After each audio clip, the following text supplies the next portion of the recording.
So she sits down with this guy and she says, look, I want to ask you about something.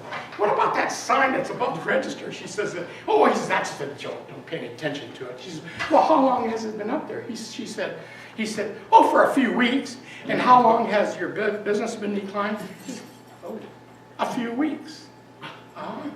So anyway, she explained to him the facts of spiritual life, and it was replaced by an affirmation. And by gosh, right after they replaced that sign, it started increasing again, and his business went back to normal. This idea of this faculty within ourself that responds to us, what's kind of neat about that, it works 24/7. It feeds off our emotions. It feeds off of how we treat others. It feeds off of everything we do. It's there 24/7. When I was a kid, they used to say, God is always watching you. You got to behave. And they did to control kids, you know.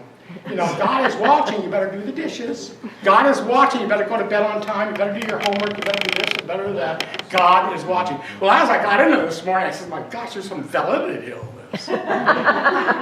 Whatever the background is, God's always watching. And that's true. This 24/7 thing is really interesting. It's always there, 24/7. It's who we are. And we need to embrace it and own it and say, it's mine, it's who I am, it's my divineness, it's my godhood, it's who I am. And so what's kind of neat about it, this guy named Dr. David Cheek, he was a surgeon. And he knew that this belief system, but he wanted to prove that it worked 24/7, that it works day and night, it's always there. Even when you're asleep, it's working. So what he did a research program, and using 1,500 patients over a long period of time. And what he would do, he'd put the person under anesthesia, and then he'd give directions. During the surgery, Mary, you will not bleed very much. During the surgery, John, your blood pressure will be such and such. During the surgery and afterwards, you will not experience a lot of pain, and you will not need a lot of medication. And he did that over 1,500 patients in the research, and guess what? What happened? The people who he took that through, everything was right. Not the bleeding much, the blood pressure was just perfect. The people who went through that he did this over 1,500 patients, left the hospital sooner and did not require a lot of medication for pain. Isn't that cool? I think you ought to clap for David Cheek. That guy, he is good. Anyway, God is always listening. Where we get into trouble, I think, is when we decide on the what. And we do that through our actions, through our emotions. We decide on the what through our expectations. But then we kind of hang on to the what, and we bring in doubt and fear. And we interfere with this creative energy, the mother within. We interfere with it. We bring in doubt into the picture. And so what we need to be very careful of is this, that we need to realize that the but, what ifs and all that, we need to eliminate that idea in our whole life. That there are no butt prints in the sands of time.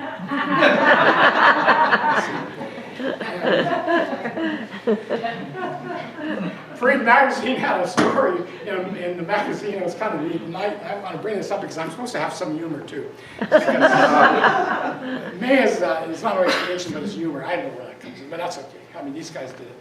And so Parade Magazine had the story, and it was kind of interesting. He said, human beings are really good at a lot of stuff. They can create and invent stuff.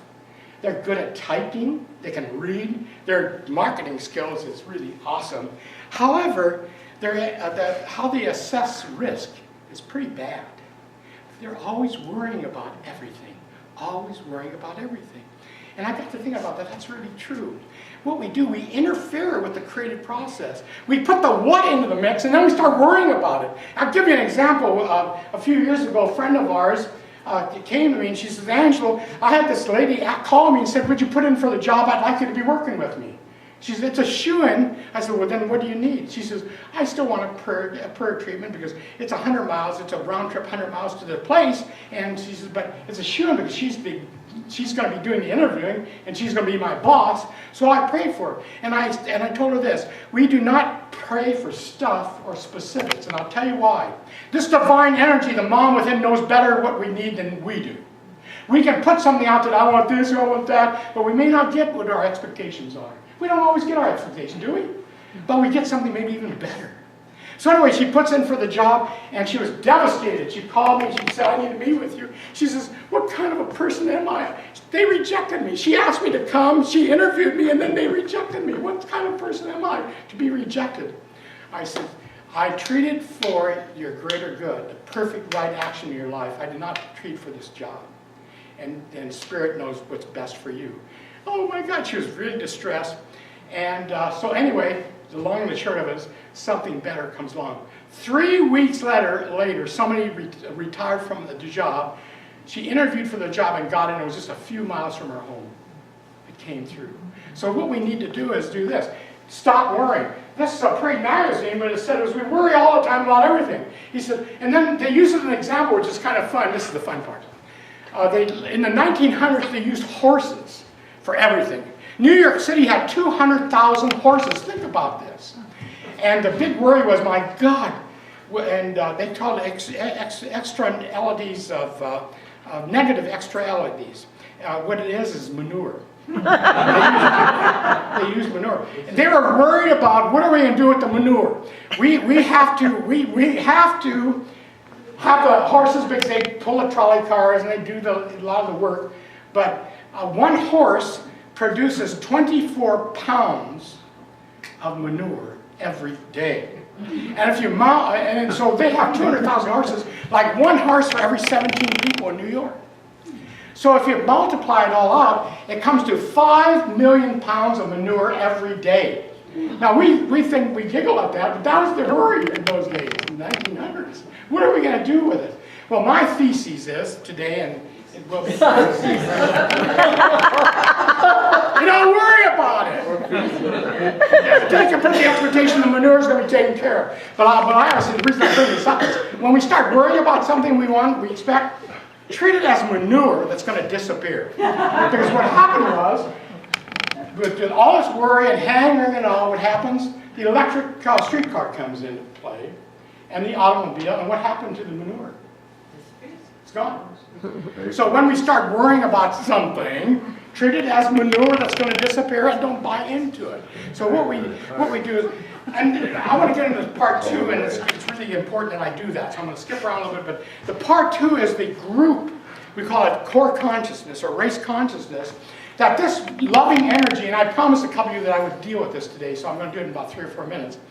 This race consciousness, this consciousness, a group consciousness, this creative energy works with groups as well. If you have a country, somebody came to me and said, Angelo, if God is all there is and God is good, then how come there's atrocities in the world? Why do we have all the wars and all this stuff? Well, we can explain that fairly simply.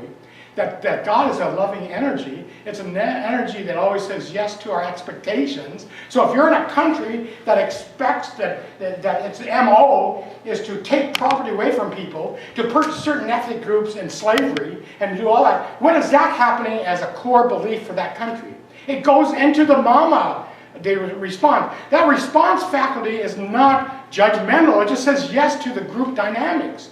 So the reason we see some of these atrocities is because we're putting into the mix this whole idea that people need to be slaves or that we need to take property away. We see this when I was over in Fresno. I was the activity chair. They always dump that on the staff minister. I was in charge of all that. So I brought in Wayne Dyer, and over at the Student Union building, we filled the place, 800 people. We got $20,000 on it. It was good.